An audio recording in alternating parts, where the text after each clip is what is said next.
A imprensa internacional tem noticiado com destaque a postura do presidente brasileiro em relação ao coronavírus. A revista The Atlantic chamou Bolsonaro de o líder do movimento negacionista do vírus.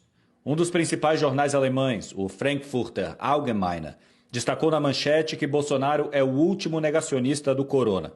A agência de notícias AP publicou que mesmo com o aumento de número de casos de coronavírus no maior país da América Latina, o presidente Jair Bolsonaro tem mantido uma postura mais desdenhosa do que qualquer outro grande líder mundial, chamando a pandemia de um problema menor. A rede britânica BBC publicou que, enquanto o mundo tenta desesperadamente controlar a pandemia, o presidente brasileiro está se esforçando para minimizá-la, indo contra os conselhos do seu próprio ministro da Saúde.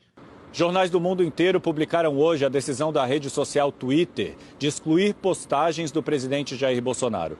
De acordo com a rede social, as imagens publicadas em aglomerações vão contra as normas das autoridades de saúde de combate ao coronavírus. O francês Le Monde destacou que menos de 24 horas antes das postagens de Bolsonaro, o ministro da Saúde, Luiz Henrique Mandetta, tinha reforçado a importância do confinamento para enfrentar a pandemia do coronavírus.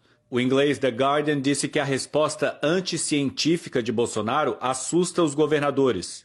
A Economist, uma das revistas mais importantes do mundo, chamou o presidente Jair Bolsonaro de Bolsonaro, uma referência ao último imperador romano que teria tocado música enquanto Roma queimava. Na manchete, a revista diz que Bolsonaro brinca enquanto a pandemia é iminente.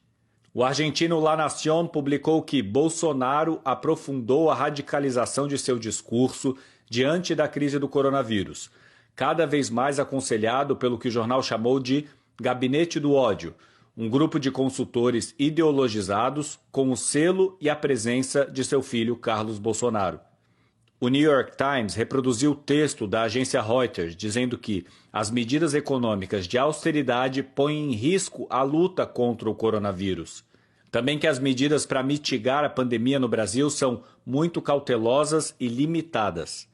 O cientista político Ian Bremmer, da consultoria Eurásia, publicou numa rede social: Bolsonaro tem um nível de irresponsabilidade que eu nunca vi num líder democraticamente eleito.